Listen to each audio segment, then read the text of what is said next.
Howdy, folks. It's your boy here. Alright, we back. We got your favorite mode in the entire game, the one and only mode that you stay up late at night for. We have Summoner Duels S to take a look at, so we're going to be taking a look at how my season went for this round. I ended up at 6,320 points. That is in Tier 20, Diamond A. If we take a look over here, I was ranked 252. There's still a day left in the season, by the way, so maybe if you watch this before the final day, you can get some ideas on how you may want to approach the final day for yourself. That's why I try to do these before the season is up. And we ended up in Tier 20, which is fine. I think, like, at reset, I'll be back down to 6K. I think that's how that works. So, like I said, it'll only take me, like, 1 or 2 seasons to get to max rank, and I went up by about 1,000 points. I think I was around here when the season started. I was at, like, 5,400. So, I went up by basically 1,000 points. If I do that again next season, I'll be at rank 1. So, yeah, what'd I say? Like, 1 or 2 seasons, pretty much. Alright, let's take a look at the map first before we do anything else. So this was the map that we had in play this season. It's a pretty balanced map, honestly. There's actually not really, like, one particular thing that I think is the way to go, for example. Like, okay, obviously flyers are very good. There's not a single map in the game that flyers are bad on. So we have these 2 little, like, water tiles in the middle there. Those would blockade your calves and infantry types and armors from, like, effectively moving around here. Unless you've got, like, soaring guidance or some warping antics going on in the middle. So, calves can still traverse these 2 spots here. It's not like calves are at a complete disadvantage on this map. They can still go around, and they can still, like, pony up on the bottom here or, like, over there on the red spot. If you start on the red section, you can go over here. Blue section, calves can go over there. So, there are actually some pretty effective spots for calves to dominate. Flyers, of course, just own the middle. And also, balanced teams can work out pretty well on this map as well, because you do have a little bit of a blockade there. You can make some choke points. So, if you position your units well, you've got some good save units nearby, and then you've got, like, Kanto control and support and all that, or if you're doing, like, the final boss thing, you can kind of turtle up a little bit around here, and you would be okay. So, it's a well-balanced map that promotes a whole lot of different variety and playstyles. So, let's take a look at my teams here. First of all, I guess we should take a look at the new Captain Seal. This is the Fault Captain Seal, and it raises damage that your Captain deals and allies in 3 spaces of your Captain, based on the total penalties active on the foe. It seems like a pretty powerful Captain Seal, so I just ran it on every team. Just getting bonus damage is obviously good. You want to be able to blow up those very stubborn tank units, so I felt like that was the best one to go for, and I made sure to have some debuffing on all my teams, so I could make the maximum use of Fault. Like on this team, we've got Duo Nina with her Def Res Chill. On this team, we've got Lysithea, who has a built-in sabotage on her weapon. On this team, we've got Legendary Robin, who does -3 to all the enemies. And then on this final team down here, we also have Reeve, who can just do -5 to all the enemies with stall. So I had a debuffer on every team for that reason, and then we just wanted to get the most we could out of Fault. The first team we have here is the Classic. We got Emblem to turn off saves, and then we have Nina and Seliph to just body the opponents. And then we have Duo Asker and Crom to provide the special ramping for them to get Lethality and Blazing Wind ready. Crom also, I gave him Hardy Bearing so he could deal with Vantage strats, and then we have Kanto control on him. As you'll notice, I don't run save skills at all. I feel like save skills are pointless. Like, there's no way you're tanking some of these threats anymore. So it feels like it makes more sense to me, at least, to just go all in, balls to the walls, offense as opposed to defense. However, I will admit, Kanto control is just way too good to pass up on, so I made sure every single team that I ran had at least 1 unit with Kanto control. Like, Reeves got it over there, then we have it on Robin, and then we have it on Gatekeeper and Crom. I really wish I had Duo Mark, or, like, just a couple of other options that could possibly have Kanto control. Reeve was okay, but I actually never ran this team once, this one on the bottom. It's kind of like an awakening team. We've got Robin for support, we have Crom, and then we have Cordelia. We can also get a whole lot of status effects on Crom here. We can get the jumping and triangle attack. We can get Resonant Blades and Resonant Shields, and we get Rally Spectrum. And this guy just gives himself Bonus Doubler. So this one was kind of like a final boss setup, but I never ran it. Then the third team down here, we have like a Pathfinder Wombo combo. Legendary Aleer supporting with Ira to let Ira nullify DR. Pathfinder to get maximum mobility. And then we have Chrom as well, so we can repo and then also get some extra actions. And the repo to change fate with this guy and then comboing it with Dagger's duo skill to get like a whole bunch of Pathfinder is very powerful. So this one's more like a mobility team. Then, of course, how can we not have the flyer line? Save this one for last. This was the most vetoed team, by the way. I got to use this like one time for good reason. Obviously, Gulvade combined with Lysithea and Hinoka is just going to dominate anybody. We got the new Plumeria in there as well, so let's just go ahead and take a look at some replays now and see how we did. All right, we'll start all the way at the bottom. There's actually quite a lot of replays I want to showcase here because I had a lot of really good fights. So we'll start with this one here against our boy Mofuri Makura, if I'm saying that correctly. Pretty sure my kana is accurate. So Mofuri Makura. Okay, so let's check it out. Homeboy's got a final boss, Spring Maria. There's not much I could have did here. The team that I chose has no answers for this. Like, I don't have any way to turn off bonus doubler. I don't have Duo Thor. I don't have Def Res Ploy 3, so we just got walked all over by this Bunny Maria. He's got all the support. He has her supported with Lilith, so Lilith can jump in and give her a null follow-up. Thor can turn off anything I'm doing. Of course, he's got bonus doubler. He's got a dancer. Like this one went really bad. Not much I could have did. It was either this or some of the other teams that he had available, which were all very deadly. So I ended up vetoing those instead of this one. I should have probably vetoed this one, though, to be honest, because I was probably the least prepared for this type of team out of all the possible teams I could have ran into. So it was just like a complete misplay on me to not veto this, because I know, of course, like how powerful teams like this are, especially Bunny Maria. People don't realize how powerful Bunny Maria actually is. Like, that just, it shocks me how hard it is for people to read how good units actually are. I don't know why, but it seems like unless they're seeing 99 times 4, like effective against all weapon types, brave attacking, like pre-charge specials that nullify DR, if a unit is not doing any of the above, everyone just assumes they suck, which is not the case. Oh, this is a good one. Okay, so Naseem Helio, let's check out this fight. Homie was basically rank 1. I mean, he's like 1 point away from rank 1. So let's take a look at this fight. This was a really good one. Okay, so he's got his Tana there with Guidance 4 for the warping antics. We have a Celica over there with Miracle, very interesting. We got Duo Ymir, the superior version of Fallen Maria, in my opinion. This unit is so cracked. Then we have also Duo Asker for some special support, and then we have also Felicia over there, his far save option. I feel like this guy would have been doing so much better if he didn't run a save unit, but, I mean, people are so quick to just hide behind save units. They feel like they're necessary. Not a single one of my teams has a save unit, and we're about to show why that is.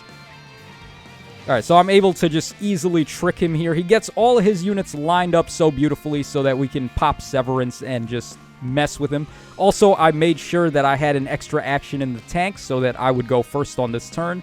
He's not going to be able to pop Ymir's duo skill to refresh. So we just easily snipe his Tana and then Kanto out of the way. If you're not going to run save units, you at least have to run Kanto control.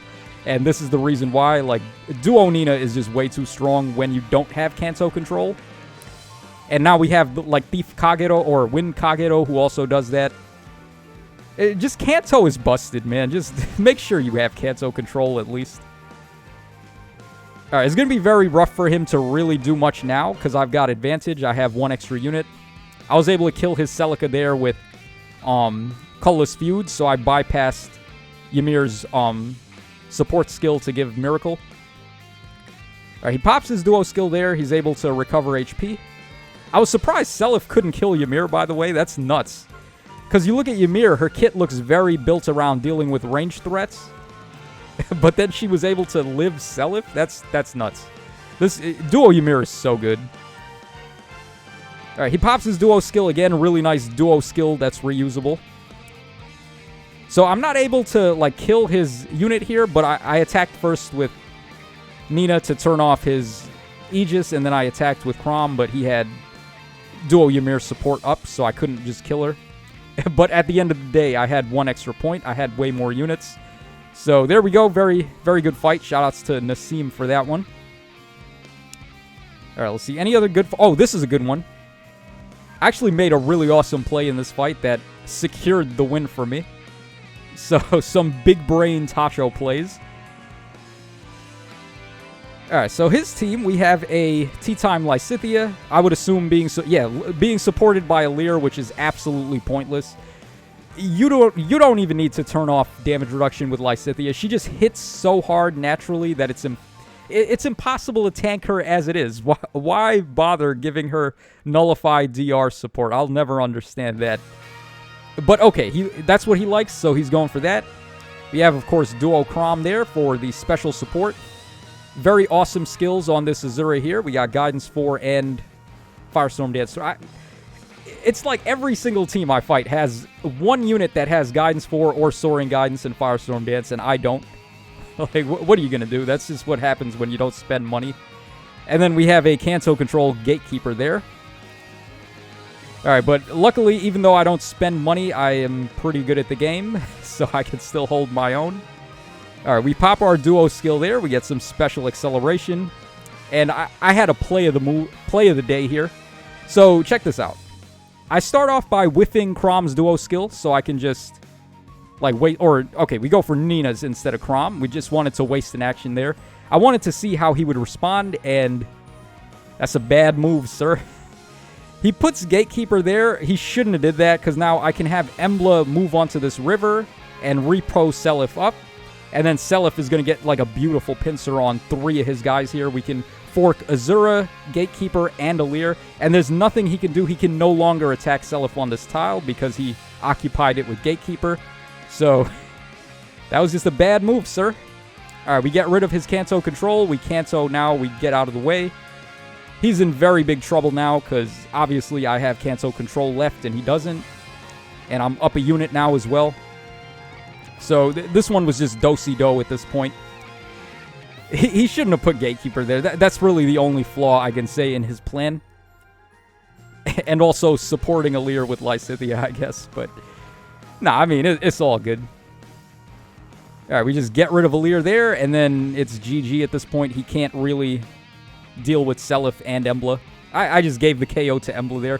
I was able to catch a lot of people with this move, by the way, just repoing Seliph across the water tile. Because Emblem being a flyer, she can move right on there. And then they don't expect Seliph to just daisy jump like a whole lane up. So it catches people by surprise. Oh, here's a funny one. Okay, so this one's up against the big bad brave Marth with his new refine. All right, let's take a look at this boy. See how he's doing. Not doing too good, though, obviously. So, final boss Marth, we're getting Rally Spectrum support. We're getting King Freyr to nullify any penalties. Also, he provides a lot of bonuses, which is very good for Marth, because his weapon needs your allies to be bonused. We got Katria there. Surprisingly, no Guidance 4 or Soaring Guidance, so I'm fighting a guy who spends probably as little money as me. And then we have Duma there with Far Save, okay. So he's just... Oh, big mistake, by the way. He didn't veto the Hinoka team, so Homeboy was just, like, in big trouble right from the jump. Everyone vetoed the Hinoka team, so anytime I was able to use this, which was this one and only time, I was clearly very happy to use it. Alright, so he repos in there. Gulveg is just bullying the hell out of him with the Kanto and the Gale Forcing and all that. And he went after T. Lysithea, respectable, but, I mean, Hinoka's able to get rid of Marth. He was way too far away from the rest of his allies. Not only is Marth's refine just based on stats, he also has to be within distance of allies to get other effects. So, when your Marth is all by himself, all by his lonesome, he just gets washed. So, yeah, RIP, that guy did not get a sufficient refine at all. Whereas this guy did. The superior brave unit. Alright, let's see. What other refine? Oh, here's a nice one. This one is against some guy named Fairy. Amezuku Fairy. Okay, I don't know about the Amezuku part, but fairy I do know. He does have a fairy on his team right there. A fairy that inherited skills from another fairy by the looks of it. Then we got Attack and Speed Prime for the unit. And then we have a Tea-Time Ira. We have also Nagi. And then we got some Pathfinder Mumbo Jumbo to let his units jump in and attack. Alright, so I was using my basic team here. My classic opening, just repo in Nina. Go ahead and pop this duo skill right quick. Get us some acceleration. And it's tough for the Pathfinder team to really deal with Nina when she's so close to the middle, especially when he doesn't have Kanto control anywhere. Really, his only defense against me is Nagi. And Nagi does provide a pretty good amount of defense here. But I'm able to bypass all of that and trick her. Okay, he moves in. He kills my Emblem. I guess that makes a lot of sense. Would I have gone after Nina if I was him? Huh. That's a tough one. Yeah, because obviously Nina's going to be a massive threat later. But I can see why he would want to go after Emblem, because I'm turning off Nagi's ability to use save. So that does make a little bit of sense. I would have gone after the more threatening immediate unit, though, like Nina. So a little difference in opinion there. Alright, so we're free to snipe his Ira that he just moved in. Pop the duo skill there with Nina. I had to be careful because he has, of course, a lot of warping that he can do, so I didn't want to allow his Claude to get Pathfinder support to move in further. I repoed Nina there so we could get the bonus to special cooldown. I popped this duo skill just to whiff in action. He ends Claude's turn there, which was not a good idea because I can repo Seliph and now we get a pincer here. Alright, so we get rid of Mirabilis, and then we can cancel back, and then Claude, without being on full HP, a lot of his effects have to be above 25% health. So he really misplayed there, allowing me to get him with the AoE and lower his HP. So now Claude is unable to really be a threat anymore. And that was his big mistake for the most part. And also over here, I was able to come up with a really interesting pincer here. So we get a beautiful fork on all three of his units with Seliph. He's unable to player phase Seliph in any way because we have Miracle up, and all of his remaining units are green as well. So he's just in big trouble. Yusa in deep doo-doo now. If you remember, who was it? Some guy in Star Wars said that.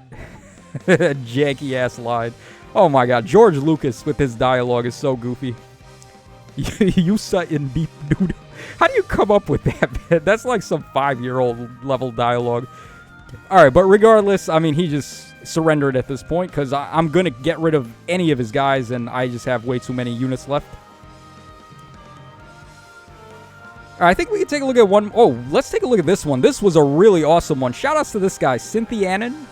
Or this girl, Cynthia Annan. I was very impressed by the way they played. They're only at rank 2500, but they fought their ass off. They fought well above their pay grade. This player knows how to play the game. I took up a lot of my thinking time on this fight. Alright, so they do have some guidance shenanigans going on. They have guidance 4 on Peony. And then they have Sonia, who can also warp in and provide some special acceleration for the team. And then Alir, who can charge and yada yada. So, this fight gave me a lot of trouble. I saw their score. I saw 2,500. I thought it was going to be a walk in the park, and it was not. Alright, so right here, that was the play of the game. He warps in Alir right over there with Guidance 4, and then Sonia now controls, the entire middle. I can't even get into the box. I have to be so afraid of this Sonia here. Luckily, I was able to think very quickly on my feet and come up with a way to, bully him a little bit. Also, this Brave Corrin was a nightmare. Because she's in a really good spot here. He's playing her really well in a way that it's going to be hard to break through. Embla's at the top there. Embla's very effective on this map. We can just turn off save skills and feud and all that. So I go for Nina's duo skill here. As we can see, after I pop that, I'm able to actually reach his Crom, and because I've done undefended, he has to answer this right now. So he just moves Crom back. Then I repo in Seliph. Now we can get an attack on Sonia. He could get rid of Seliph if he wants to, but to do that, he would be away from Corrin, so I would then be able to snipe his Sonia, which was what I was thinking he would do. But they didn't do that. They didn't fall for my trap. They just swap in Corrin there. Now, Corrin surprisingly was able to tank Seliph. I was shocked about that because I have the AoE up. So, had to come up with a plan B here. He goes for the dance then on Chrom later. I repo Nina in thinking, okay, now I can get a fork here on multiple of his units, but Chrom still has his action. He goes for the repo, and then he just repoed in a unit with Guidance 4, so now he can snipe my Nina. So, you see what I'm saying? Like, this player really knows what they're doing. So, I had to move my Nina out of dodge there. That was the only spot I could put her. All right, he's still got massive control of the middle. I have not once been able to set foot into the square here. This is crazy. Okay, but once again, like I said in the previous fight, I can just repo Seliph down over this river, and it just creates such a beautiful pincer here. We get to the attack on Chrom or Sonia. In order to attack me, he's going to end up like, if Sonia wants to attack Seliph here, she has to do it on a river tile where she won't be defended by Corrin.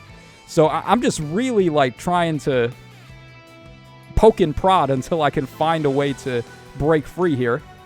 And eventually he just gives in, or she gives in, and I'm able to snipe a unit and then cancel away. So now I'm up on the material here. I have one extra unit. I also was able to get an attack there on his Alir. He finishes off my Chrom, but that's fine. I'm still ahead of unit. And here he repos in his Corrin, which was a good move because I actually could not beat Corrin in one attack without the special ready. So I just pop Asker's duo skill again. We get the special ready now, and from this point now, the AoE is enough to deal with Corrin. So he had to end his turn. He couldn't initiate on me. He was probably thinking if he put Corrin right there, I wouldn't move any spaces to attack with Seliph, because in order for Seliph to get his miracle, he has to at least move one space. So that was also a very smart play, but luckily the AoE and the regular attack was enough to break through. So, yeah, man, Cynthiana knows their stuff. This is a very good player. Very impressive gameplay here. So, yeah, shout-outs to them, man. They should be ranked way higher than that.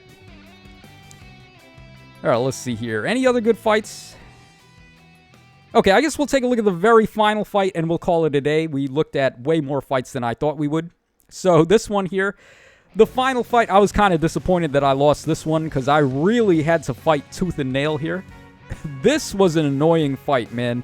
And right at the end, like, I was so close. I just needed, like, one more turn to win it. But he beats me by attrition here. So we have a Duo Duma here. We have also Katria. We've got a Soaring Guidance Ingrid there. Then we've got Mark, the most annoying unit ever. And then we also have Alchrist. Mark having stall and it targeting the nearest ally within 5 spaces meant that I had to play so carefully. So look at this. I repo in Nina there, of course. Go for the duo skill to get some acceleration. I have to watch it. I have to really make sure that the unit that's getting stalled here is not Seliph, Emblem, or Nina. So I have to, at all times, make sure that Chrom is in distance of Mark there. I also have to watch out because he's got Soaring Guidance on Ingrid, but the one good thing is that I'm able to inflict undefended on all his guys. But he can clear that off with Duo Duma's duo skill there. He cleanses any penalties and then does the recovery. So yeah, that really stalled me out by a turn here, because right on this turn I would have just immediately started getting some KOs. All right, we got to pull back because we don't have a choice. I just whiffed the duo skill with Chrom here just to waste an action. All right, so he goes there. I put Nina there. I know I'm going to get the move first on the next turn, so I decided to just move Nina up. And then I'm going to also get undefended on all his guys here. So I end my turn. Now, this is where the fight could have changed if I attacked Mark instead of who I attacked. I went after Ingrid here, which makes sense because she's got Soaring Guidance. I don't want him to be able to warp that much. So I do have my Nina attack his Ingrid, but I'm starting to wonder if I should have actually went after Mark here instead. Now, the thought process is that he can always just attack my Nina anyway with Alcris no matter what I do. And Ingrid was allowing his Mark and also his Duma to just like move a million spaces. So I wanted to get rid of Ingrid, so that's what I do. But like thinking about it now, maybe Mark was actually the better choice to go after. We get the repo there with Seliph, and then I just repo in. I have to, again, like I said, I have to make sure that Chrom is closest to Mark so that Seliph and Embla don't get hit by stall. All right, he gets rid of my Asker there, which is fine. I go after his Alchrist, and then we cancel away. Then we get Embla in there, and then again, once again, I have to just make sure Chrom is the closest unit. And I had this set up so beautifully. I was like, okay, I've got it in the bag now. I have Chrom ready. Chrom can get rid of anything. And also Seliph can get rid of Duma for sure. So no matter what he does, he's losing a unit here. But I forgot about this. Just pops the duo skill there with Mark. Those shades are perfect right there. Those meme shades. He turns off my pre-charged Luna and I'm done. Like, that's it. I no longer have a way to kill Mark. I can only get rid of Duma, which I go for. But the inability to get rid of Mark there was the end of me. That is what sealed the deal. And then Embla is hit by gravity also with his duo skill. She wasn't hit by stall, but now she got hit by gravity. So my idea of also possibly getting to attack Katria or Mark just died. And that was the end of that fight. So he did get me by attrition. Very, very freaking close, though. So shout-outs to him. Not too bad. Cho right there. That's his name, Cho. So let me know your thoughts in the comment section down below. How were you guys able to do in your Summoner Duels season this round? And this is your boy Tacho signing out. Hope y'all enjoyed some of those fights. And I will catch you guys again on the flip side.